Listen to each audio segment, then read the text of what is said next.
नमस्कार दोस्तों, मैं हूं आपका दोस्त आचार्य गौरव और आज हम बात करने वाले हैं मई का महीना कैसा रहने वाला है आपकी राशि के लिए। देखिए, राशियों के अनुसार हम ये समझ सकेंगे कि आप मई के महीने को कैसे बेहतर बना सकते हो, क्या सावधानियां कर सकते हो और इस महीने के अंदर आने वाली बाधाओं पे या कोई डिसीज़न आपको लेने हैं, क्या वो डिसीज़न आपको लेने चाहिए या डिसीज़न छोड़ने चाहिए, इन सब पे हम बात करेंगे। शुरू करते हैं आज की पहली राशि यानी मेष राशि के बारे में।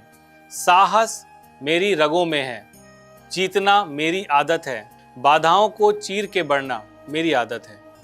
मेष राशि वालों, इस समय सबसे अच्छी बात यह है कि आपके लगन में ही मंगल और चंद्रमा का कॉम्बिनेशन ये दर्शाता है लक्ष्मी राजयोग को। यानी ये परिस्थितियां अगर मैं कहूँ कुल मिला के जो फाइनेंशियल जो क्षेत्र है, लक्ष्मी योग ही लगन में बनना, यानी मई का महीना ऐसा होने वाला है कि आपके जो आय के स्रोत हैं, फाइनेंशियल जो चीज़ें हैं वो बहुत ज़्यादा बेहतर होने वाली हैं। यानी अगर आप कोई फाइनेंशियल स्थिति से गुजर रहे थे, परेशानी से, तो वो बेटर होने वाली है। कहीं ना कहीं चीज़ें जो हैं वो आपके पक्ष में होने वाली हैं।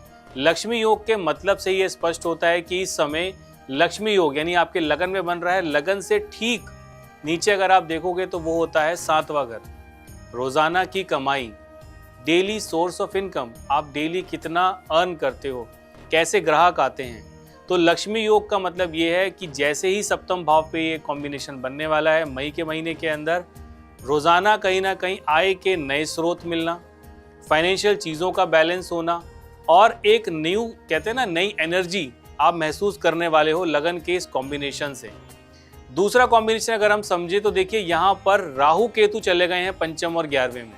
हालांकि 11वें भाव में राहु फाइनेंशियल बहुत अच्छे उछाल देता है, लेकिन वहीं से ठीक जो 5वां घर है वहां केतु विराजमान है। मेष राशि वालों, अपने पेट का ध्यान रखना है, यानी स्वास्थ्य का आपको ध्यान रखना है।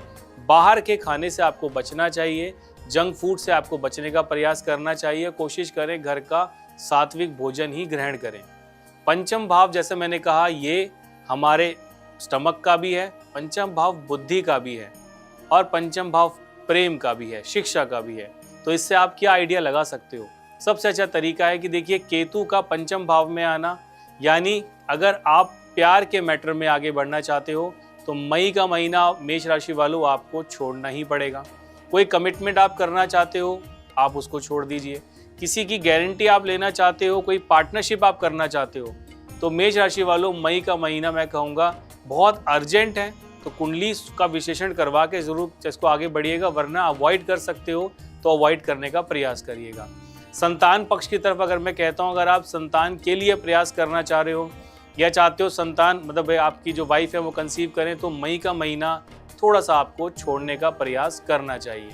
बच्चों की अगर मैं बात करता हूँ जो एजुकेशन क्षेत्र के अंदर हैं, यहाँ पे केतु का कॉम्बिनेशन कहीं ना कहीं आपके टैलेंट को बढ़ाएगा, यानी आप चीज़ों को आप स्टैब्लिश कर पाओगे आगे बढ़ने के लिए।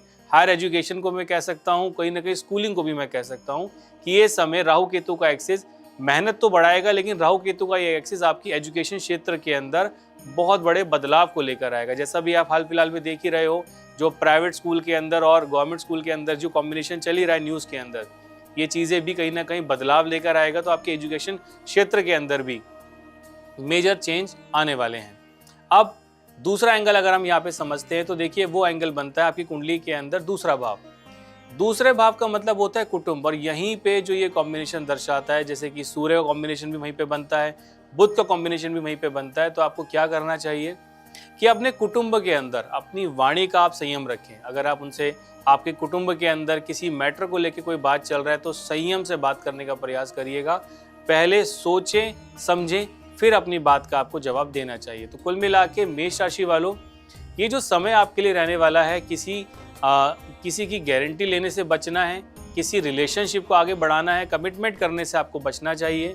और अगर आप पहले से ही मैरिड हो, आप किसी रिलेशन में चल ही रहे हो और वहाँ पे बहुत ज़्यादा आर्ग्यूमेंट चल रहा है, तो थोड़ा सा संयम से आपको बात करनी चाहिए। कुटुंब से भी बाहर के खाने से आपको बचना चाहिए, घर का सात्विक भोजन और साथ ही साथ व्यायाम आपको करना चाहिए। तो कुल मिला के ये समय आपके लिए फाइनेंशियली क्षेत्र के लिए ठीक है, लेकिन आपको अपनी वाणी पे संयम रखने का थोड़ा सा प्रयास आपको करना चाहिए और बाहर के जंक फूड से भी बचना चाहिए। इस समय को बेहतर कैसे बना सकते हो?